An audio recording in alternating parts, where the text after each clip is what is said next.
ಮತ್ತೆ ಮೇಡಮ್ ಪ್ರಮುಖವಾಗಿ ಚಿಕ್ಕ ಮಕ್ಕಳಲ್ಲಿ ಈ ಸಿಲಿಂಡರಿಕ್ ಐಸ್ ಅಂತ ಕರೀತಾರಲ್ಲ, ಏನಕ್ಕೆ ಮೇಡಮ್ ಅದು ಬರುತ್ತೆ?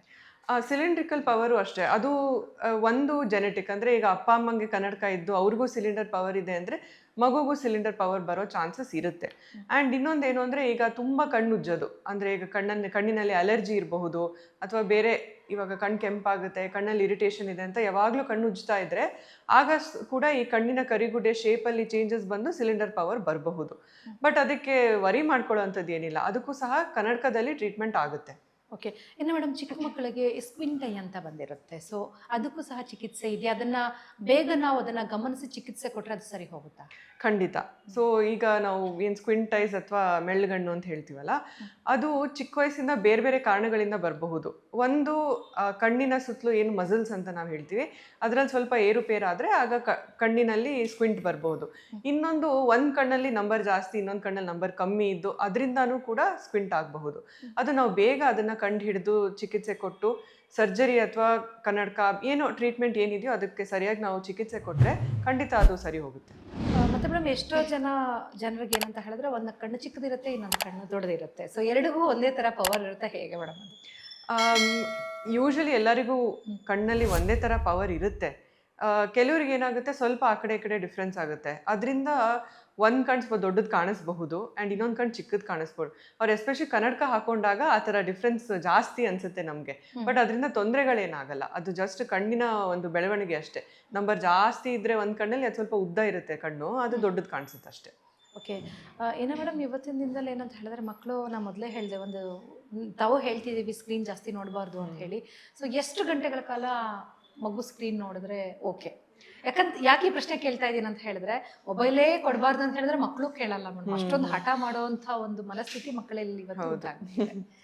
ಅಂದರೆ ಈಗ 2 ವರ್ಷಗಿನ ಕಮ್ಮಿ ಮಕ್ಕಳಿಗೆ ನಾವು ಕೊಡಲೇಬಾರ್ದು. ಯಾಕಂದರೆ ಅದರದ್ದು ಮೊಬೈಲ್ ಆ ಏಜಲ್ಲಿ ಕೊಟ್ಟರೆ ಅದರದ್ದು ಲಾಂಗ್ ಸ್ಟ್ಯಾಂಡಿಂಗ್ ಎಫೆಕ್ಟ್ಸ್, ಮತ್ತು ಅದು ಲೈಫ್ ಇಡೀ ಪಾಪ ಮಕ್ಕಳು ಅದರದ್ದು ಎಫೆಕ್ಟ್ಸ್ ಕಾಣಿಸುತ್ತೆ ಅದ್ರ ಮೇಲೆ.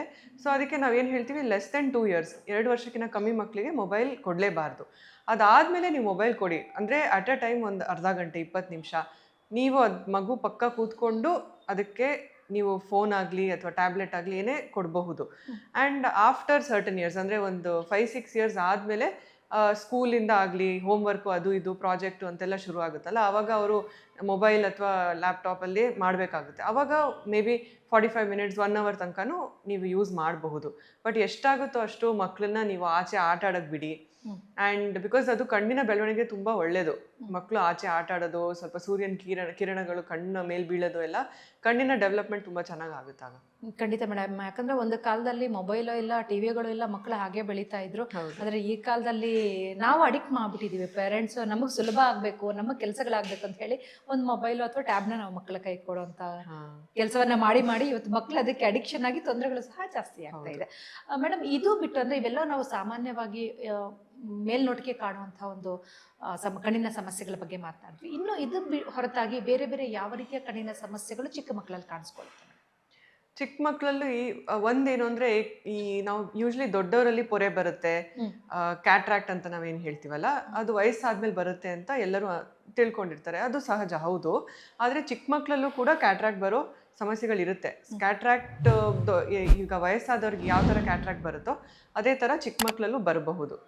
ಆ್ಯಂಡ್ ಅದನ್ನು ನಾವು ಬೇಗ ಐಡೆಂಟಿಫೈ ಮಾಡಿ ಟ್ರೀಟ್ ಮಾಡಿದ್ರೆ ಆಗ ನಾವು ಅದು ಕಣ್ಣಿನ ದೃಷ್ಟಿನ ಉಳಿಸ್ಕೋಬಹುದು. ಸೊ ಎಲ್ಲ ತಂದೆ ತಾಯಿಗಳಿಗೂ ಗೊತ್ತಿರಬೇಕು, ನೋಡಬೇಕು. ಈಗ ಮಗು ಒಂದೇ ಕಣ್ಣಲ್ಲಿ ನೋಡೋಕ್ಕೆ ಟ್ರೈ ಮಾಡ್ತಾ ಇದೆಯಾ, ಅಥವಾ ನಾವು ಏನಾದರೂ ಒಂದು ಕಣ್ಣು ಮುಚ್ಚಿದ್ರೆ ತುಂಬ ಅದಕ್ಕೆ ಏನು ಕಾಣಿಸಲ್ಲ ಅನ್ನೋ ಥರ ಭಯ ಬರೋದು, ಆ ಥರ ಎಲ್ಲ ಏನಾದ್ರು ಇದ್ದರೆ ಕಣ್ಣಿನ ಚಿಕಿತ್ಸೆ ಮಾಡಿಸ್ಬೇಕು. ಮತ್ತೆ ಸೂರ್ಯನ ಬೆಳಕು ನೋಡಿದಾಗ ಅಥವಾ ಬೆಳಕು ನೋಡಿದಾಗ ಕಣ್ಣು ಹಿಂಗೆ ಮಾಡ್ಬಿಟ್ಟು ಮಕ್ಕಳು ನೋಡೋಂಥ ಪ್ರಯತ್ನವನ್ನು ಕೂಡ ಮಾಡ್ತಾರೆ ಮೇಡಮ್. ಹೌದು ಹೌದು. ಸೊ ನಾವು ಪೇರೆಂಟ್ಸ್ ಅದೆಲ್ಲವನ್ನು ಗಮನಿಸ್ತಾ ಇರಬೇಕು. ಜೊತೆಗೆ ಮೇಡಮ್, ಪೊರೆ ಎಲ್ಲ ತೆಗೆಯೋದ್ರಿಂದ ಏನು ಸಮಸ್ಯೆ ಆಗಲ್ವಾ? ಇಲ್ಲ, ಪೊರೆ ಇದ್ರೆ ಸಮಸ್ಯೆ. ಪೊರೆ ತೆಗಿಲೇಬೇಕು, ಇಲ್ಲಾಂದ್ರೆ ಏನಾಗುತ್ತೆ, ದೃಷ್ಟಿ ಚೆನ್ನಾಗಿರಲ್ಲ.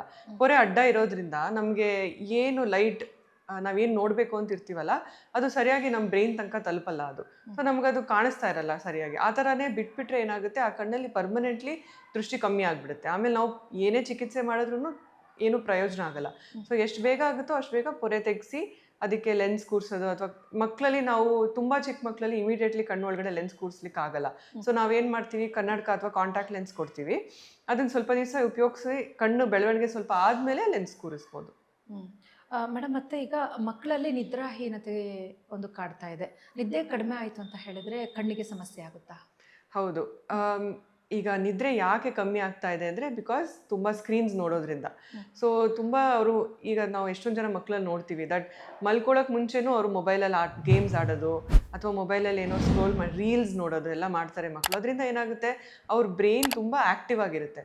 ಸೊ ಅವ್ರು ಮಲ್ಕೊಳ್ಳೋದಕ್ಕೆ ಲೇಟ್ ಆಗುತ್ತೆ, ಮತ್ತು ಮಲ್ಕೊಂಡ್ರೂ ಸ್ಲೀಪ್ ಕ್ವಾಲಿಟಿ ಅಷ್ಟು ಚೆನ್ನಾಗಿರಲ್ಲ. ಅದರಿಂದ ಏನಾಗುತ್ತೆ ಅಂದರೆ ಕಣ್ಣಿನಲ್ಲಿ ಅವರಿಗೆ ಸುಸ್ತು ಅನ್ನಿಸ್ಬಹುದು, ಸ್ವಲ್ಪ ಕಣ್ಣಲ್ಲಿ ಡ್ರೈನೆಸ್ ಆಗಬಹುದು, ಇರಿಟೇಷನ್ ಆಗೋದು ಅದೆಲ್ಲ ಆಗುತ್ತೆ. ಆ್ಯಂಡ್ ಮಕ್ಕಳು ಯಾವಾಗಲೂ ಯಾವ ಥರ ರೆಸ್ಪಾಂಡ್ ಮಾಡ್ತಾರೆ, ಕಣ್ಣು ಉಜ್ಕೊಳ್ತಾರೆ. ಏನೇ ಅವ್ರಿಗೆ ಕಣ್ಣಲ್ಲೇ ಅನ್ಸಿದ್ರೂ ಕಣ್ಣು ಉಜ್ಕೊಳ್ಳೋದು ಎಲ್ಲ, ಅದರಿಂದ ಮತ್ತೆ ಸಮಸ್ಯೆಗಳು ಶುರು ಆಗುತ್ತೆ.